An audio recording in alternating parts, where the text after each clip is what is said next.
उतरी आंगन में, सपनों ने ओढ़ी चूनर, सिंदूर सजा माथे पे, बन गई मैं एक सुंदर। कंगन बोले खनक खनक, पग धरे नई डगर पे, फूलों ने राह सजाई है मेरे नए सफर पे। हवा भी आज गुनगुनाए, तारे झुक के देखे, हर दीवार महल की नई कहानी लिखे। मैं चंपा कली, मैं चंपा कली, खिल उठी हूँ चांद की किरण से मिली। प्रेम की डगर पे चली मैं अकेली, अब साथ है मेरे मेरी हम सफर सही। मैं चंपा कली, मैं चंपा कली। फूल परी बिना और देर किए चंपा कली को होश में लाती है और ठीक कर देती है। ये क्या हुआ था मुझे? दीदी तुम यहाँ, तुम फिर से आई हो? अभी कुछ देर पहले यहाँ मुंह बांधे कुछ लोग आए थे। वे तो मुझे पकड़कर ले जाना चाहते थे। वे कहाँ हैं? उन्होंने फिर से किसी और का कोई नुकसान तो नहीं किया ना? वह सब बातें बाद में होंगी चंपा कली। अब चलो, तुम्हें विवाह मंडप में जाना होगा। विवाह मंडप में सब लोग तुम्हारा इंतजार कर रहे हैं। काफी देर हो चुकी है और मैं आज खुद तुम्हें विवाह मंडप में लेकर जाऊंगी। ये सब क्या कह रही हो दीदी? तुम मुझे साथ लेकर विवाह मंडप में कैसे जाओगी? तुम तो एक परी हो, तुम्हें देखकर सब लोग डर भी सकते हैं ना। उसकी चिंता तुम मत करो बहन, मुझे देखकर कोई नहीं डरेगा। और वैसे भी मैं चाहती हूँ कि खुद खड़े होकर तुम दोनों की शादी संपन्न कराऊं। उसके लिए मैं अभी अपना रूप बदल लेती हूँ। ऐसा कहकर परी अपना रूप बदल लेती है। इसके बाद फूल परी जादू करती है और चंपा कली की पोशाक को और भी ज्यादा सुंदर बना देती है। सपनों ने ओढ़ी चूनर, सिंदूर सजा माथे पे, बन गई मैं एक सुंदर। उधर विवाह मंडप में माँ, मैं अब और इंतजार नहीं कर सकता। मुझे लगता है मेरी चंपा कली निश्चय ही किसी मुसीबत में है और मैं किसी पर भरोसा नहीं करता। मैं जाऊंगा, खुद जाऊंगा चंपा कली के पास। मैं जाकर उसे विवाह मंडप में लेकर आऊंगा। तभी फूल परी चंपा कली को साथ लेकर विवाह मंडप में उपस्थित हो जाती है। आप लोगों में से किसी को कहीं जाने की जरूरत नहीं है। ये देखिए, चंपा कली को मैं अपने साथ लेकर आई हूँ। असल में मुझे आने में देर हो रही थी, इसीलिए चंपा कली मेरा इंतजार कर रही थी। लेकिन तुम कौन हो? तुम्हें तो इससे पहले कभी नहीं देखा, और चंपा कली के साथ तुम्हारा रिश्ता ही क्या है? इसी राज्य में रहती हूँ मैं। चंपा कली मुझे अपनी दीदी जैसा मानती है। चंपा कली की शादी की बात सुनकर मैं बिना देर किए चंपा कली के पास चली आई। अब ये सब बातें छोड़िए, चलिए हम राजकुमार और चंपा कली का विवाह संपन्न कराते हैं। आखिरकार राजकुमार के साथ चंपा कली की शादी संपन्न हो जाती है। आखिरकार राजकुमार के साथ उस लड़की की शादी हो ही गई। कुछ भी नहीं कर पाई मैं। महाराज और रानी माँ ने खुद खड़े होकर अपनी मर्जी से राजकुमार के साथ उस लड़की का विवाह करा दिया और मुझे बाहर फेंक दिया, और ये मुझे बर्दाश्त करना पड़ रहा है। लेकिन कैसे मैं बर्दाश्त करूं? मैं अब और नहीं सह सकती। तभी मंत्री वहां आ पहुंचते हैं। क्या हुआ बेटी? इस रात के समय तुम यहाँ अकेली खड़ी क्या कर रही है? कक्ष में चल। कैसे मैं अपने कक्ष में जाऊं? बता सकते हैं बाबा, आज मेरे राजकुमार उस चंपा कली से शादी करके सुख शांति से है, और मैं यहाँ अकेले इस तरह आंसू बहा रही हूँ। मैं अब और नहीं सह सकती बाबा। तुमने तो मेरे लिए कुछ भी नहीं किया। तुमने तो कहा था कि महाराज और रानी माँ से बात करके ये शादी रुकवाओगे तुम, लेकिन वैसा तो कुछ नहीं हुआ। उल्टा तुम मुझे समझा बुझाकर उस शादी के समारोह तक ले गए। क्यों बाबा, बताओ क्यों तुमने मुझे इतना बड़ा झटका दिया? उर्मी, तूने क्या सोचा था? इतनी आसानी से मैं सब कुछ स्वीकार कर लिया?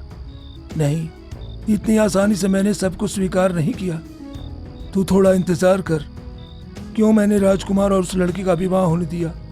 तुझे क्या लगता है कि महाराज और रानी माँ ने आसानी से उस लड़की को राजमहल की बहू के रूप में स्वीकार कर लिया है? नहीं नहीं बेटी, इसके पीछे बहुत बड़ी बात है, वो मैं तुझे बाद में बताऊंगा। अभी सुन, तू चिंता मत कर। राजकुमार की राजवधू अगर कोई बनेगी तो वो सिर्फ तुम होगी, इतना जान कर रख। ये क्या कह रहे हो बाबा? मैं तो तुम्हारी बात कुछ समझ नहीं पा रही हूँ। समझ जाएगी, सब कुछ समझ जाएगी, सिर्फ कुछ दिन बीत जाने दे। चंपाकली, चंपाकली, तुम दुल्हन के जोड़े में बहुत सुंदर लग रही हो। मैं काफी समय से तुम्हें देखने के लिए बेचैन हो रहा था, लेकिन तब तुम्हारे पास नहीं आ पाया। लेकिन अब मैंने तुम्हें अपना बनाकर पा लिया है। चंपाकली, अब से तुम मेरी पत्नी हो।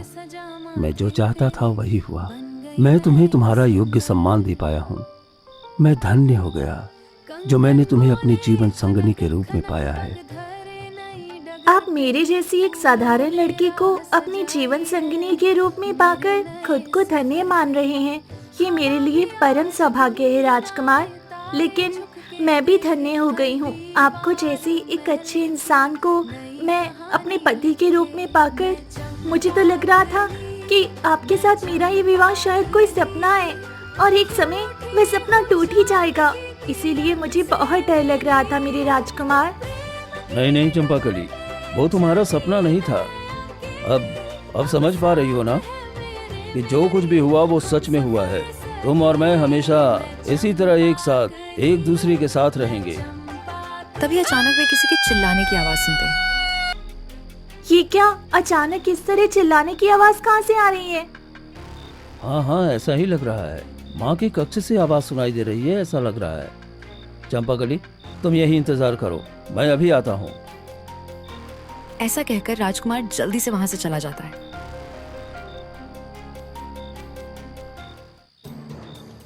और राजकुमार तेजी से रानी माँ के कक्ष में जाकर देखता है कि रानी माँ अपने बिस्तर पर लेटी हुई है और आंसू बहा रही हैं। तू आ गया बेटा। मैं जानती थी कि तू आएगा। ये क्या माँ, क्या हुआ है? और तुम इस तरह से बातें क्यों कर रही हो? और वैसे भी तुम्हारी आंखों में आंसू क्यों है माँ? क्या हुआ है माँ तुम्हें? बताओ। क्या और बोलूं बेटा, तेरी माँ अचानक सीढ़ियों से गिर गई है। अब तो वो उठकर खड़ी भी नहीं हो पा रही है और उसे बहुत तेज दर्द हो रहा है। ये क्या कह रहे हैं आप पिताजी? माँ सीढ़ियों से कैसे गिर गई? और वैसे राजवैद्य को खबर दीजिए और माँ के इलाज का इंतजाम कीजिए। अभी तो काफी रात हो चुकी है और इसीलिए मुझे लगता है कि बेवजह इतनी रात को राजवैद्य को बुलाकर परेशान करने की कोई जरूरत नहीं है। कल सुबह राजवैद्य आकर मेरा इलाज करेंगे। लेकिन बेटा, तू अभी मेरे पास रह। तू पास रहकर मेरी थोड़ी सेवा करेगा तो मुझे शांति मिलेगी और कुछ नहीं चाहिए अब मुझे। बता बेटा, तू मेरे पास रहेगा ना आज रात? नहीं माँ, वो बात नहीं है। लेकिन माँ, क्या लेकिन कर रहा है? तेरी माँ इस तरह दर्द से तड़प रही है, उसके बाद भी तू अपने माँ के पास नहीं रहना चाहता। अभी आज ही शादी की है और इतने में ही माँ को पराया कर दिया। अच्छा ठीक है, आप इतनी बातें मत कीजिए। तुम सोने की कोशिश करो माँ, मैं तुम्हारे पास ही हूँ और मैं तुम्हारे पैर दबा देता हूँ, तुम सो जाओ। रात काफी गहरी हो जाती है। उधर मुखिया की पत्नी विक्रम का इंतजार करने लगती है, लेकिन विक्रम के वापस न आने पर वह बहुत चिंतित हो जाती है। नहीं, चिंता के मारे अब अच्छा नहीं लग रहा है। कितनी रात बीत गई, अब तक मेरा विक्रम घर वापस नहीं आया। शाम से उसके लिए रास्ता देखते हुए मैं बैठी हूँ। उसने कहा था वह जल्दी ही घर वापस आ जाएगा, लेकिन अभी तक वह आया क्यों नहीं? यही तो समझ नहीं आ रहा मुझे तो अब बहुत चिंता हो रही है। उधर मुखिया जी भी घर पर नहीं है, वे अपने काम से गए हुए हैं और उन्हें लौटने में 2-3 दिन लग जाएंगे। अब मैं अकेली क्या करूं? मेरे लड़के ने कहा था कि वे उस चंपाकली की शादी तोड़ने के लिए गया है, तो क्या उस राजमहल में चंपाकली की शादी तोड़ने जाकर वे पकड़ा गया है? राजमहल में सबने क्या उसे बंदी बना लिया है क्या? नहीं नहीं, कुछ समझ नहीं आ रहा है। मुझे कुछ करना होगा।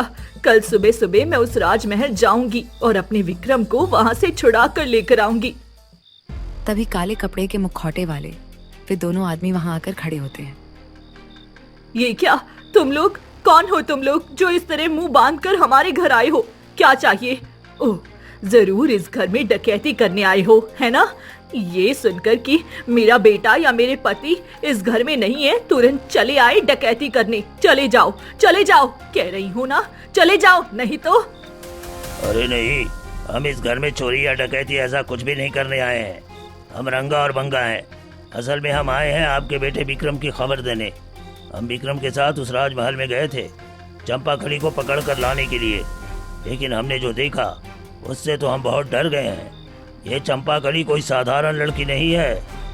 वो चंपाकली एक जादूगरनी है और मुझे लगता है उस चंपाकली ने विक्रम पर जादू करके उसे मार डाला है। क्या कह रहे हो तुम? विक्रम को मार डाला है? क्या मतलब? ये कैसे हो सकता है? नहीं नहीं नहीं, ये कभी नहीं हो सकता, किसी भी कीमत पर नहीं। उधर चंपाकली काफी देर तक राजकुमार का इंतजार करती रहती है, लेकिन तब भी राजकुमार के अपने कक्ष में न आने पर चंपाकली का मन बहुत उदास हो जाता है और वह बालकनी में जाकर खड़ी हो जाती है। ऐसा लग रहा है कुछ ही देर में सुबह हो जाएगी, लेकिन अभी तक मेरे राजकुमार मेरे पास नहीं आए। अचानक कहाँ चले गए? कहा था कि वे जाएंगे और तुरंत आएंगे, और पूरी रात बीत जाने के बाद भी वे अभी तक क्यों नहीं आ रहे हैं? और वैसे उन्होंने मुझे अपने साथ जाने से भी मना किया था, तो क्या राजमहल में कोई अनहोनी हो गई है क्या? नहीं नहीं, कुछ भी समझ नहीं आ रहा। एक काम करती हूँ मैं बल्कि यहाँ कुछ देर और इंतजार करती हूँ, देखती हूँ राजकुमार कब आते हैं। अचानक चारों तरफ फिर से जैसे काला अंधेरा छा जाता है और यह अंधेरा इतना घना था कि चंपाकली बहुत डर जाती है। ये क्या हुआ? ये क्या हुआ? मुझे तो कुछ समझ नहीं आ रहा है। अरे सुबह तो होने वाली ही थी, फिर अचानक इस तरह चारों तरफ घूप अंधेरा क्यों हो गया? और ऐसा अंधेरा छा गया है कि मैं खुद को भी देख नहीं पा रही हूँ। आसपास कुछ भी दिखाई नहीं दे रहा है। इसका कारण क्या है? इस तरह चारों तरफ अंधेरा छा जाना कोई सामान्य बात नहीं लग रही है। डर लग रहा है मुझे बहुत डर लग रहा है। कोई है क्या? क्या कोई मेरी आवाज सुन पा रहा है? कृपया मेरी मदद कीजिए और यहाँ दिया जलाने के इंतजाम कीजिए। कोई सुन रहा है क्या? तभी चंपाकली देखती है कि हाथ में एक मोमबत्ती लिए कोई उसकी तरफ बढ़ा चला आ रहा है। कौन है वहाँ? कौन मोमबत्ती लेकर इस तरफ बढ़ा आ रहा है? बोल क्यों नहीं रहे हो? बोलो। ये क्या? तुम बोल क्यों नहीं रहे हो? बताओ कौन हो तुम? वह मोमबत्ती की रोशनी चंपाकली की तरफ और करीब आने लगती है और अब मोमबत्ती के प्रकाश से चारों तरफ उजाला हो जाता है और चंपाकली देखती है कि मोमबत्ती हाथ में लिए स्वयं राजकुमार उसके पास आकर खड़े हैं। राजकुमार, आप आ गए। मैं तो बहुत डर गई थी। इस अंधेरे में मुझे बहुत डर लग रहा था राजकुमार। अब मत डरो चंपाकली, देखो मैं आ गया हूँ और जितनी बार भी तुम्हारे जीवन में इस तरह अंधेरा छाएगा, मैं इसी तरह रोशनी जलाकर तुम्हारे साथ खड़ा रहूंगा और तुम्हारे जीवन का सारा अंधेरा मैं दूर कर दूंगा। सच कह रही है राजकुमार, लेकिन मुझे ये समझ नहीं आया कि अचानक इस तरह चारों तरफ घूप अंधेरा क्यों हो गया। अभी मैंने कुछ देर पहले ही तो देखा कि सूरज की रोशनी जगमगा रही थी, फिर भी ऐसा होने का क्या कारण है? वैसी कोई बात नहीं है चंपाकली, दरअसल सूर्य ग्रहण की वजह से ऐसा हुआ है। सूर्य को जो ग्रहण लगा था, इसलिए चारों तरफ इस तरह अंधेरा छा गया था। कुछ देर बाद देखोगी कि फिर से सूर्य ग्रहण हट जाएगा और फिर से चारों तरफ रोशनी जगमगा उठेगी। ऐसा कहते कहते ही अंधेरा छट जाता है और चारों तरफ फिर से रोशनी जगमगा उठती है। उधर रानी माँ की नींद खुल जाती है और वह देखती है कि उनके पास राजकुमार नहीं है। राजकुमार, कहाँ हो तुम? राजकुमार, ये क्या? राजकुमार तो यहाँ कहीं नहीं है। इसका क्या मतलब? राजकुमार चंपाकली के पास गए हैं, लेकिन ऐसा कैसे हो सकता है? कल रात तो मैंने अपने राजकुमार से कहा था कि वो पूरी रात मेरे पास रहे, मगर मेरी जरा सी नींद क्या लगी, आंखें जरा सी बंद हुई और इसी बीच मौका पाकर राजकुमार उस चंपाकली के पास भाग गया। राजकुमार, राजकुमार, कहाँ हो तुम? राजकुमार, राजकुमार। तभी राजा जी जल्दबाजी में रानी के पास आते हैं। अरे रानी, क्या हुआ? तुम इस तरह चिल्ला क्यों रही हो? और वैसे राजकुमार, राजकुमार कहाँ है? राजकुमार तो दिखाई नहीं दे रहा। वो क्या फिर तुम्हारे पास नहीं था? नहीं महाराज, नहीं, राजकुमार मेरे पास नहीं था। उसने कहा था कि वो पूरी रात मेरे पास ही रहेगा, मगर मैं जब सोकर उठी तो देखती हूँ कि वो मेरे पास नहीं है। मुझे लगता है कि वो पक्का चंपाकली के पास गया है। उसी लड़की ने जरूर उसी लड़की ने मेरे कुमार को किसी न किसी तरह अपने वश में कर लिया है। वरना मेरा कुमार तो कभी किसी दिन मेरी बात नहीं टालता था। महाराज, अब से कुछ करना होगा, नहीं तो मेरा कुमार हमेशा के लिए मुझसे दूर चला जाएगा, और ये मैं किसी भी कीमत पर बर्दाश्त नहीं करूंगी, बिल्कुल नहीं। उधर सुबह सुबह विक्रम की माँ राजमहल आकर पहुंचती है, लेकिन राजमहल के पहरेदार उसे अंदर के महल में देखकर रोक देते हैं। छोड़ो, छोड़ो, मेरा रास्ता छोड़ो, मुझे जाने दो, मुझे राजमहल के अंदर जाने दो ना भाई। ये क्या? आप अचानक राजमहल के भीतर प्रवेश करना चाहती हैं? आपको किसी भी तरह से राजमहल के भीतर जाने नहीं दिया जाएगा। जाइए, अभी के अभी यहाँ से चले जाइए।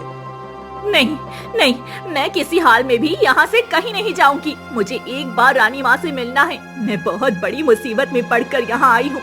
मुझे जाने दो ना भाई तुम लोग, मेरे लड़के पर भारी आफत आई है भाई। अगर तुम पर कोई मुसीबत आई ही है तो तुम रानी माँ के पास न जाकर राज दरबार में जाकर महाराज को बता सकती हो। जाओ, अभी चली जाओ, शाम को आकर महाराज को बता देना। जाने दो ना भाई, जाने दो, मुझे अंदर जाने दो ना। मैं अगर अंदर नहीं जाऊंगी तो मेरे लड़के का पता तो मुझे मिलेगा ही नहीं।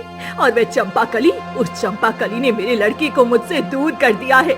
उसके पास जाकर मैं जवाब मांगूंगी, उसने क्यों मेरे लड़के के साथ ऐसा किया। तभी वहाँ उर्मिला आकर पहुँचती है। पहरेदार, पहरेदार, मैं कह रही हूँ इन्हें आने दो।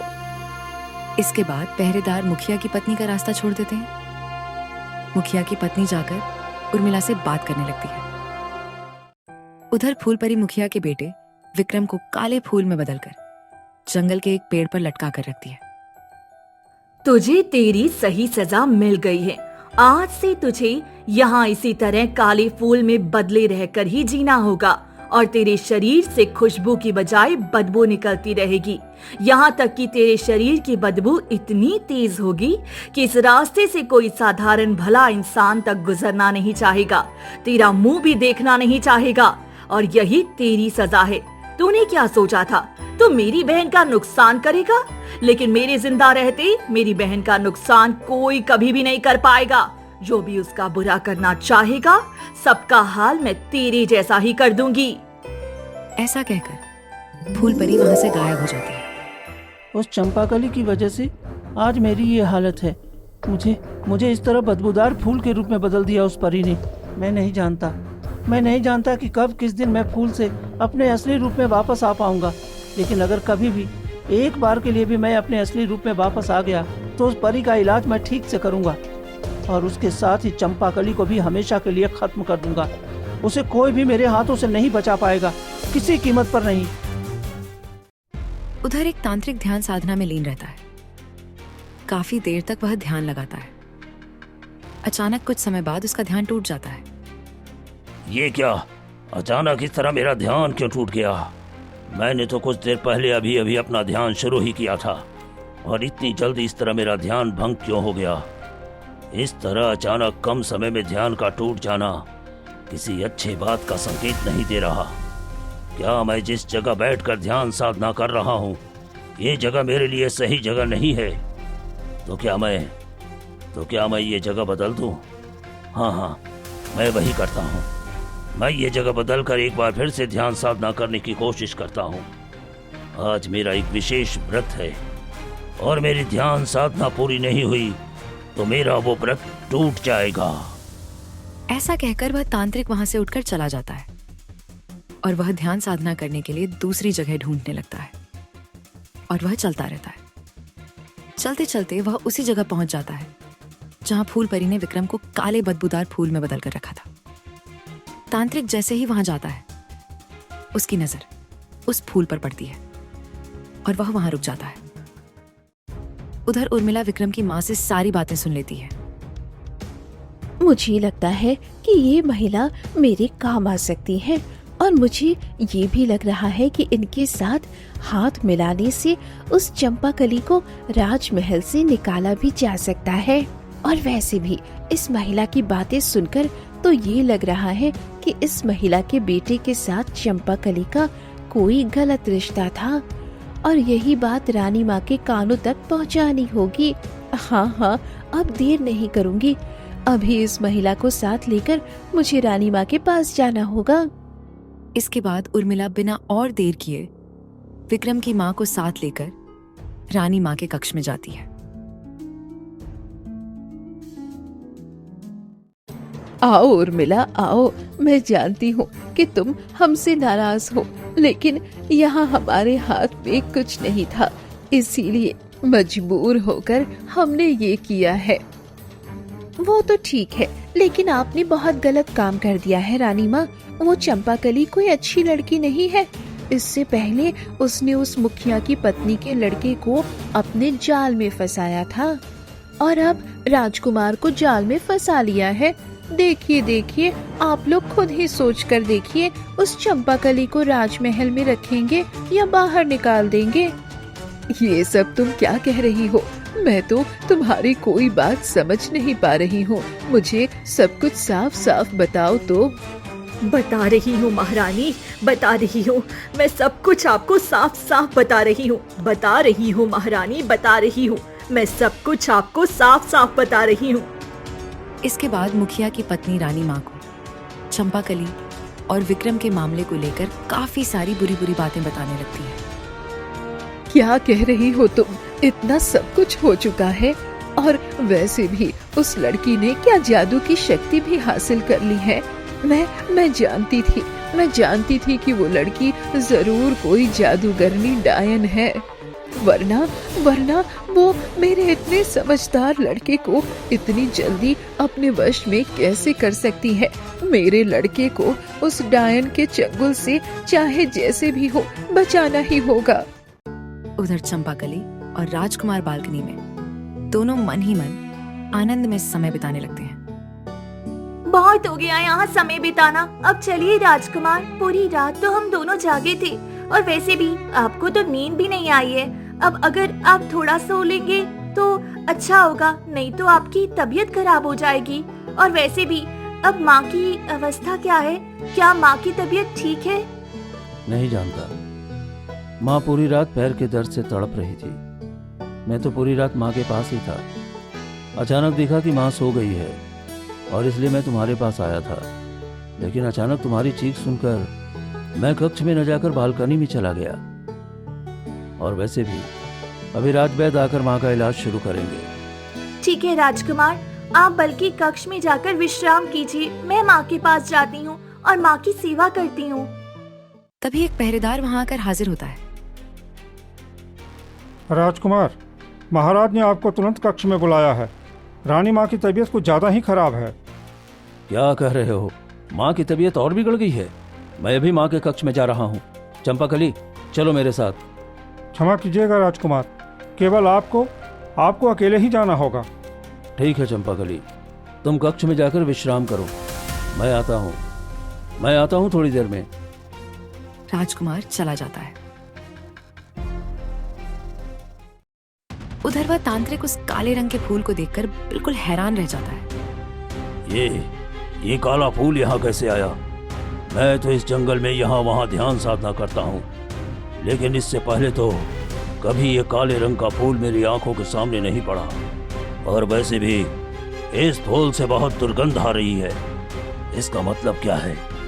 क्या यही वो फूल है जिस फूल के लिए मैंने इतने दिनों से इतनी साधना कर रहा था? हाँ, ठीक यही है। ये काला दुर्गंध युक्त फूल ही हो सकता है जो मुझे मेरे लक्ष्य तक पहुंचा सकता है, और इसलिए अब इस फूल को मुझे अपने काबू में करना होगा। उधर राजकुमार जाकर देखता है कि रानी बिस्तर पर लेटी हुई है और वहां राजवैद्य भी मौजूद है। राजवैद्य जी, अब माँ की क्या अवस्था है? आपकी माँ की शरीर की अवस्था अच्छी नहीं है राजकुमार, क्योंकि आपकी माँ गिरकर बहुत ज्यादा घायल हुई है। इससे उनके शरीर में विभिन्न प्रकार की क्षति हुई है। अब इस क्षति से उन्हें बचाने के लिए एक विशेष औषधि की आवश्यकता है, और वो औषधि जितनी जल्दी ले आई जाएगी उतनी जल्दी रानी माँ स्वस्थ हो सकेंगी। तो आप लोग देरी क्यों कर रहे हैं? जल्दी से उस औषधि को लाने का प्रबंध कीजिए। राजकुमार, वो औषधि इस राज्य से 2 राज्य दूर कंचन नगर राज्य में है, और उस राज्य से औषधि लाने के लिए आपको ही वहां जाना होगा। ये आप क्या कह रहे हैं? मुझे जाना होगा?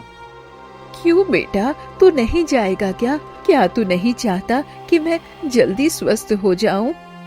नहीं नहीं माँ, अवश्य मैं जाना चाहता हूँ। तुम चिंता मत करो, मैं बहुत जल्दी औषधि लेकर लौट आऊंगा।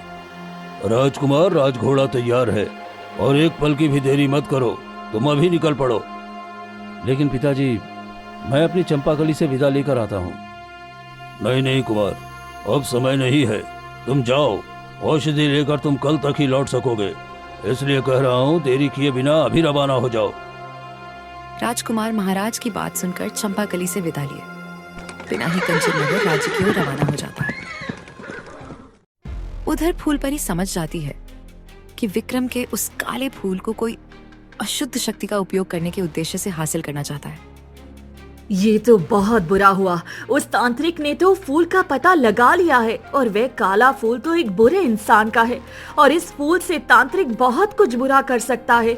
ये तांत्रिक तो विक्रम के फूल से वही काम करने की कोशिश कर रहा है, लेकिन मैं किसी भी तरह उस तांत्रिक को कोई बुरा काम नहीं करने दूंगी, क्योंकि मैं बहुत अच्छी तरह जानती हूँ कि वह तांत्रिक इस फूल का उपयोग करके अपनी शक्ति बढ़ाएगा और इस जग संसार का नुकसान करेगा। मुझे अभी वहाँ जाना होगा। ऐसा कहकर फूलपरी बिना और देर किए वहां पहुंच जाती है। उधर तांत्रिक पहले से ही फूलपरी को बंदी बनाने के लिए सारी तैयारी करके रखता है। आओ फूलपरी आओ, मैं तुम्हारे लिए ही तो इंतजार कर रहा था। अच्छा हुआ तुम्हें मैंने पा लिया। मैं बहुत अच्छी तरह जानता हूँ तुम किसी भी तरह मुझे इस फूल को अपने काम में इस्तेमाल नहीं करने दोगी। तुम्हारा एक इंतजाम तो मुझे ही करना होगा। तांत्रिक, तू अशुद्ध कार्यों के लिए ये अशुद्ध फूल का उपयोग मत कर। इससे जग संसार का बहुत बड़ा नुकसान होगा। मैं तुझसे अनुरोध करती हूँ, ऐसा पाप कार्य तू मत कर। और मैं अब इस फूल को तुझसे बहुत दूर ले जाऊंगी, ताकि तू किसी भी तरह इस फूल को और कभी छू ना सके। ऐसा कहकर फूलपरी उस फूल की ओर अपनी जादुई शक्ति का प्रयोग करने जाती है, और तभी उससे पहले ही वह तांत्रिक फूलपरी पर जादुई शक्ति का प्रयोग कर देता है और फूलपरी को एक आईने के अंदर बंदी बना लेता है। तांत्रिक, ये क्या किया तूने? तूने मुझे इस तरह बंदी क्यों बना लिया? मुझे मुक्त कर दे, मुझे मुक्त कर। नहीं नहीं, बिल्कुल नहीं, किसी भी तरह मैं तुझे मुक्त नहीं होने दूंगा। तो हमेशा इस जग संसार का भला चाहती है, लेकिन मैं चाहता हूँ इस जग संसार का विनाश। और इसलिए तुझे अगर मैंने बंदी नहीं बनाया होता तो मैं अपना काम पूरा नहीं कर पाता। इसलिए तो तुझे इस तरह युगों युगों तक इस आईने के अंदर बंदी होकर रहना होगा। रानी माँ, अब राजकुमार राजमहल में नहीं है और ये हमारे लिए मौका है, और इस मौके को हमें इस्तेमाल करना ही होगा। हाँ हाँ, बिल्कुल सही कहा। मैं तो किसी भी तरह उस लड़की को और बर्दाश्त नहीं कर पा रही हूँ, क्योंकि उस मुखिया की पत्नी से उस लड़की के बारे में जो जो सुना है, उससे तो उस लड़की पर मुझे बहुत गुस्सा आ रहा है, और उसे मैं किसी भी कीमत पर इस राजमहल में और एक पल भी नहीं रहने दूंगी। अगर वो इस राजमहल में रहती है तो वो चुड़ैल चंपाकली सहित हमारे राजमहल के सभी लोगों का नुकसान कर देगी। लेकिन रानी माँ, उसे भगा देने पर वो राजकुमार को ढूंढकर फिर राजकुमार को सब कुछ बता नहीं देगी और राजकुमार तो उस समय इसी लड़की की बातों पर विश्वास करेंगे। तब क्या करेंगी आप?